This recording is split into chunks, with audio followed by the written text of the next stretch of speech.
today, even as we further seek their support in ensuring we achieve our common prosperity. We salute the Speaker for constituting the Constitutional Amendment Committee chaired by the Deputy Speaker, who has the great capacity required in delivering the task ahead. We have confidence in them and our colleagues that our proposal will be supported. May God bless our country, and may God bless you all. Thank you. And at this juncture, let me invite my brothers to make their brief comments. Thank you. Who's going first?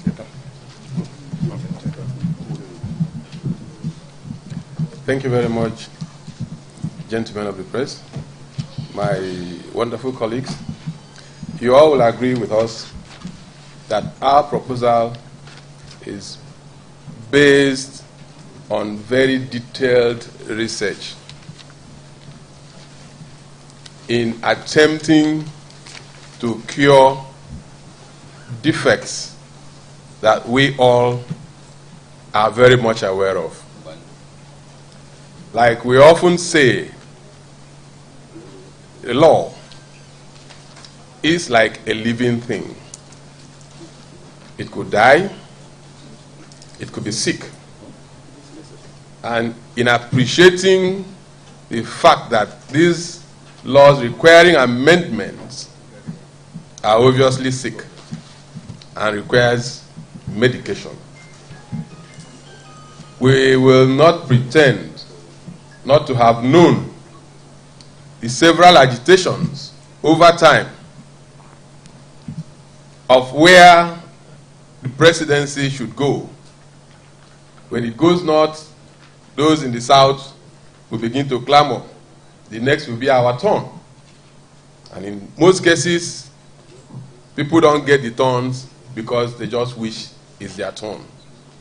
Same goes for several areas, several states, where we begin to hear things like, oh, the central has gone, the south has gone. And certain people might be disadvantaged. But if we cure these defects with these amendments, everybody would be guaranteed that sometime you will have the opportunity, and that will bond us the more. We're also aware of a certain declaration that was made in Adamawa State, I guess. If we had this form of legislation, that would never have taken place. We know the danger that it threw up if that situation was not managed properly.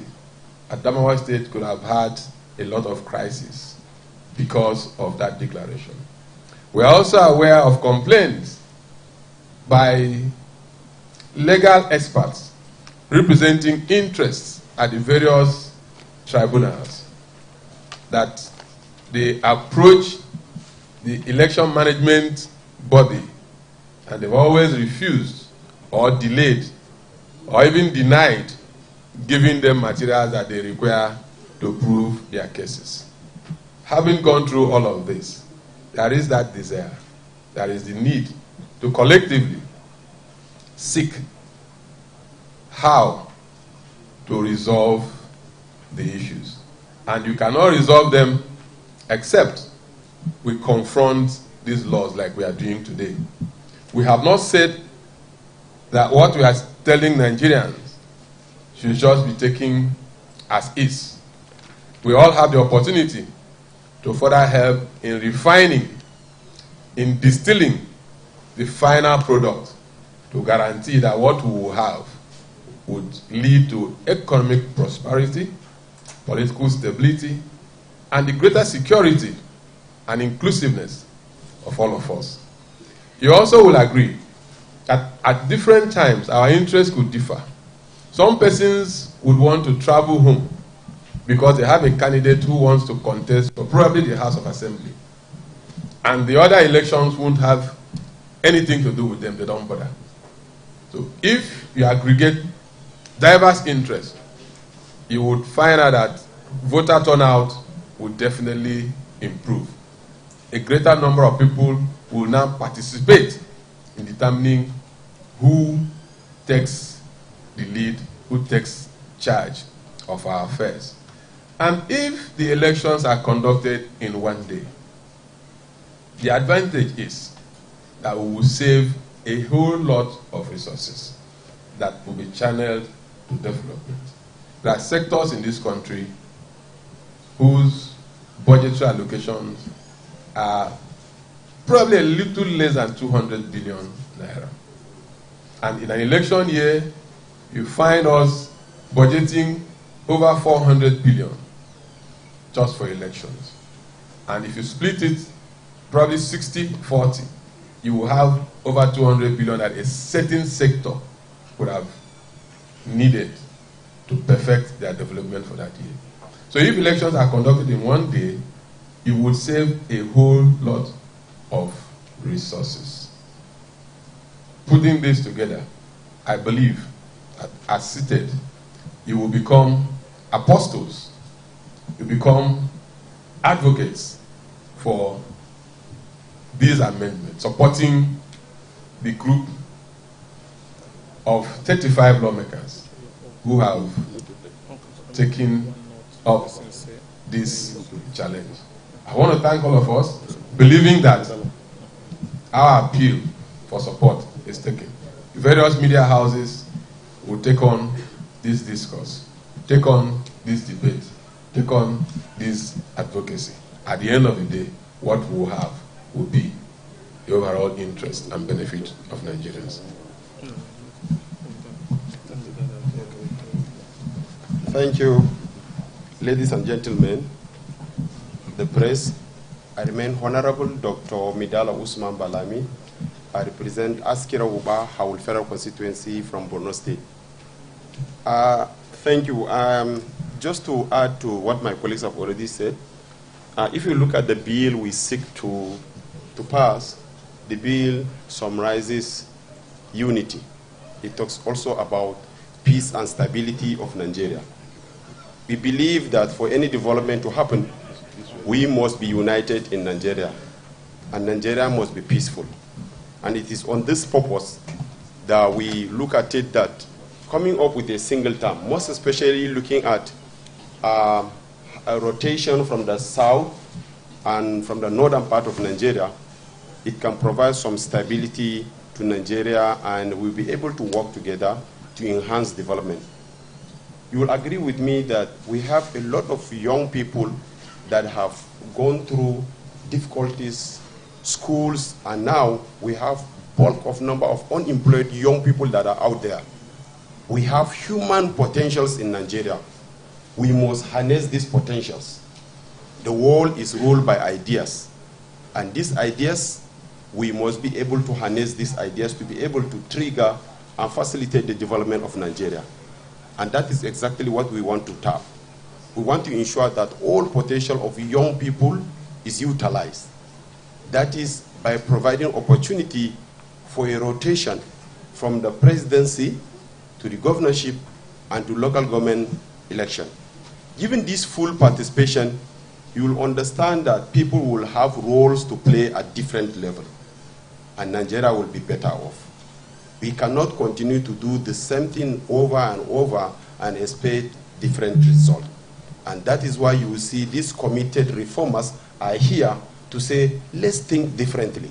Let's do things differently and ensure that Nigeria have a choice. Nigeria have something to say, this is working, this we need to alter it, and we must work together as a team, united, peacefully, and ensure that Nigeria develops. Thank you.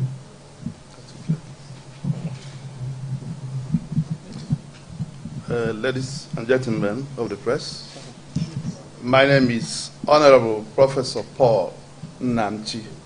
I represent the great people of Enugu East and issues of federal constituency. I am from Enugu State. It's little wonder why I'm here, because I also think I belong to the two aisles. I haven't come from the academics into this, the National Assembly. I also want to say that what we are here doing is to tell the world that our economy, our progress, our good governance is tied to good and effective and transparent election. If we don't have good election, there's no way you can give what you don't have. If you come by bad election, you give us bad election because you want to sustain what you come in with. The people of the country are tired of the vicious circle. Every year electoral reform, and we have reformed nothing. We want to focus on the outcome now, and also the process. But also to get a good outcome, you have to have a good process. In this case, we want the election to be held the same day.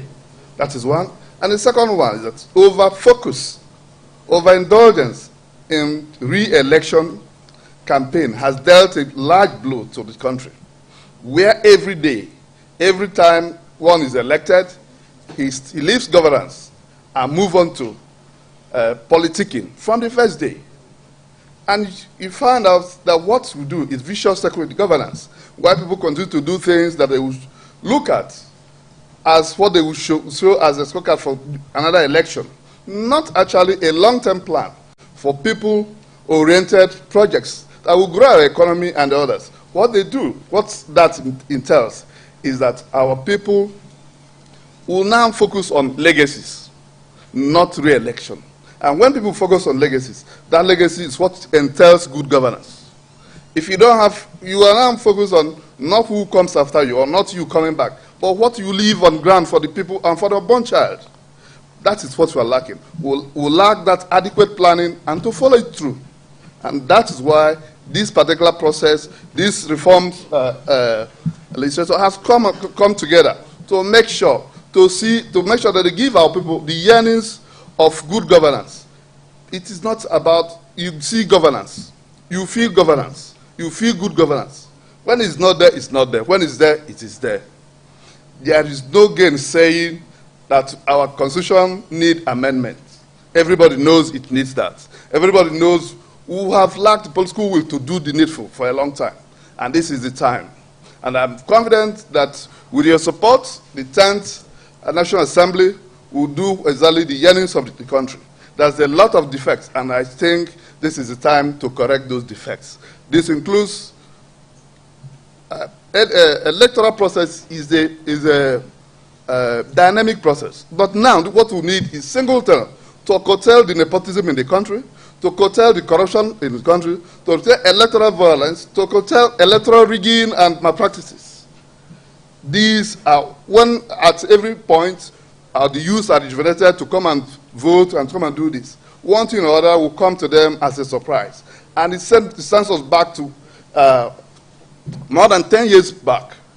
And I think this is the right time for our people to show direction. And what we're here today doing is to show direction and for others to see whether interrogate it and see where we were wrong, because this is not the final point, so that at the end, we'll give Nigeria what they need, and we're confident that with God's grace, that the country will be better with this.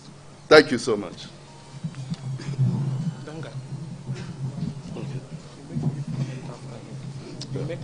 Thank you, gentlemen of the press. Actually, if you look at what's happening today, it is bringing Nigeria closer to being what Nigeria should be. By the way, my name is Honorable Attorney Matthew Nwogu. I speak for the people of Abombise, Ngopala Federal Constituency. I am from Imo State.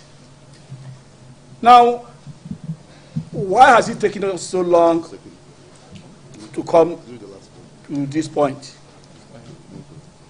It is simply because when you recycle, at a point, the products can never be useful anymore. You have to throw them away and bring in new products. That is why if you are involved in recycling, at a point you don't need those products anymore. Nigeria needs a total holistic change in terms of our electoral process. My colleagues have enumerated many of the reasons why we are doing what we are doing. But most importantly, if one is elected and he knows that he has a term of 6 years, he will perform for the 6 years. because he'll be interested in his legacy. But these elections every 4 years makes it difficult for people. They perform for 2 or 3 years, believing that we have this thinking span that says, okay, he has performed. Then the next 4 years, they do whatever they want to do and go, because you have already elected them. But if we make it a 6-term, single term, people will start working from the first day until their last day. Secondly, our elections being held the same day seizes these or scattered elections where undue influences causes the outcome. In most elections that are scattered, the government in power carries the day. So we must come to a conclusion how everybody will be brought back to a table. All these scattered elections brought back, Nigerian elections held the same day.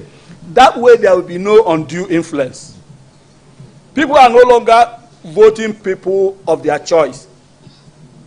Those in power now carry the elections the way they want, simply because the challenges are there, but they are in charge of the security and other apparatus of the electoral process. That is the more reason why we must bring this thing to the table. Let Nigeria begin to behave like those countries that are democratic. If there are going to be scattered elections, let it be as a result of impeachment or death, but not because an electoral umpire or the court ruled that you are the governor on this particular day. From that particular day, you are sworn in.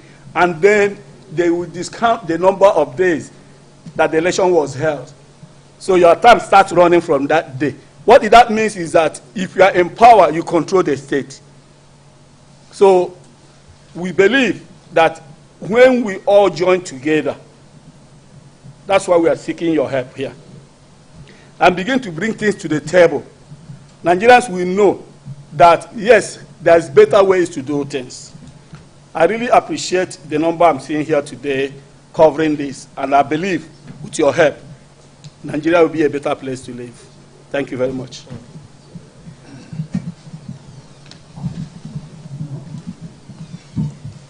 Thank you, my honorable colleagues. Good afternoon, gentlemen of the press. I think all have been said by my colleagues, but there are some salient points I want to, bring out.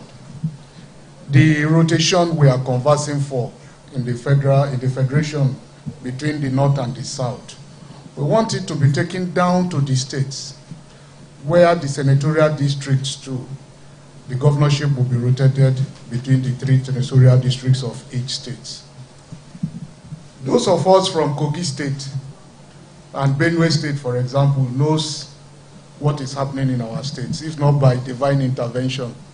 There are people from my own zone and from the Kogi Central that we were able to have it after 16 or so years from the other senatorial district. I'm sure those of you from Benue State know what is happening. If this can be accepted and adopted in the new coming constitution that is being proposed, the reviewed constitution, it will bring harmony and more development to those states. Secondly, you all agree with me, especially those of us in the National Assembly, we went through hell before some of us are sworn in, and some members lost out.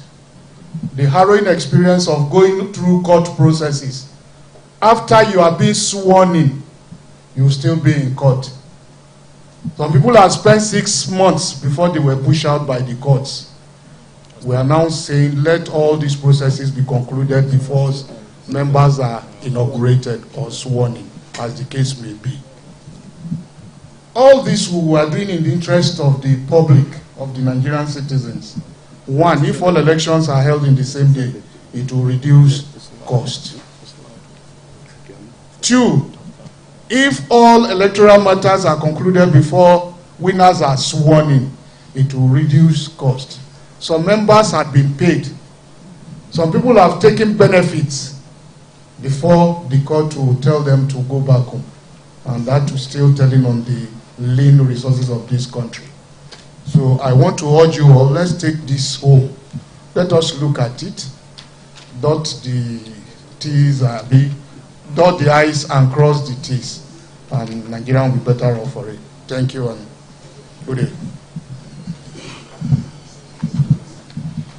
Thank you, gentlemen of the press.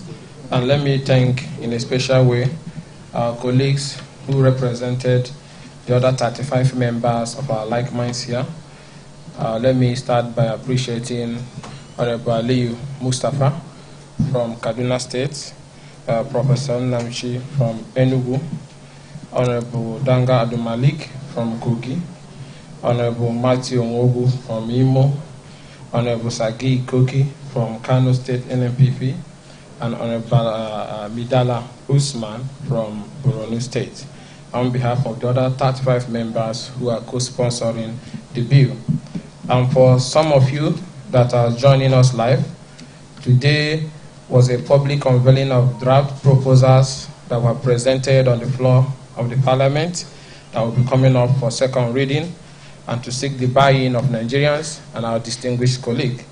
And these bills are centered on the following foundation: a single tenure of 6 years, rotation of power between North and South and among the geopolitical zones and the senatorial zones for the governorship, and also single tenure for the presidency and single tenure for the governorship 6 years, removing the billions we spend in re-election and the uncertainty it brings to the electoral process, plus the corruption it also brings.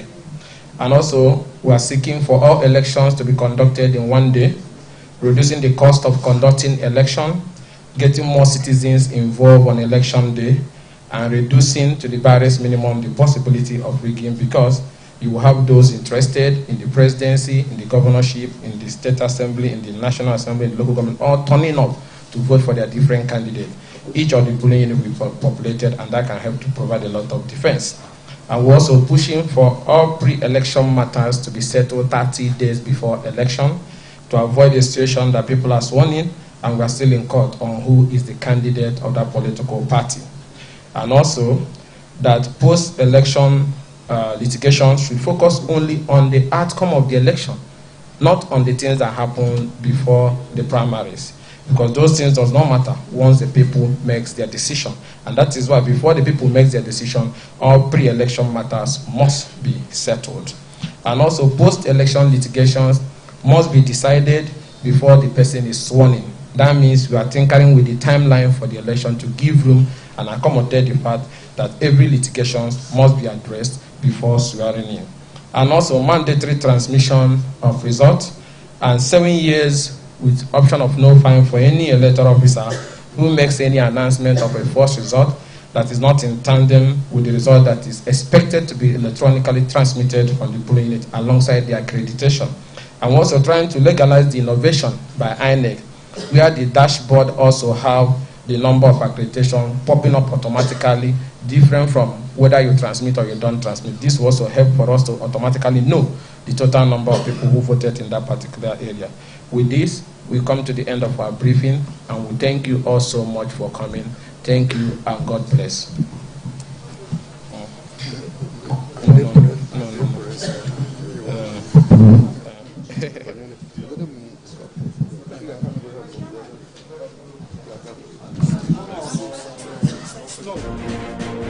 Welcome back from the live telecast. We'll now continue with our regular programs. Stay tuned.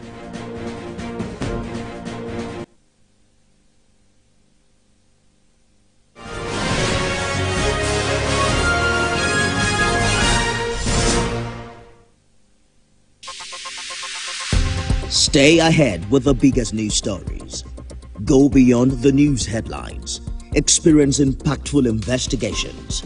Enjoy resourceful news coverage in real time. TVC News at 7 and TVC News at 10 p.m. Live every day on this channel. TVC News. First with breaking news.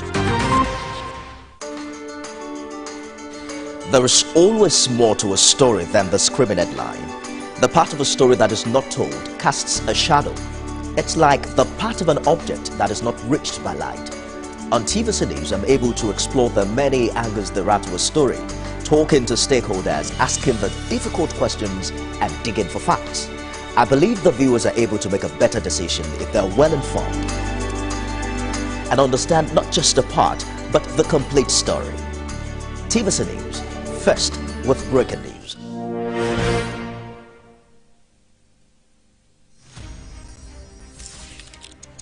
Albert Chinua Lumogu Achebe was born November 16, 1930 in Ogidi, Nigeria. He went to Government College in Umuahia, Nigeria.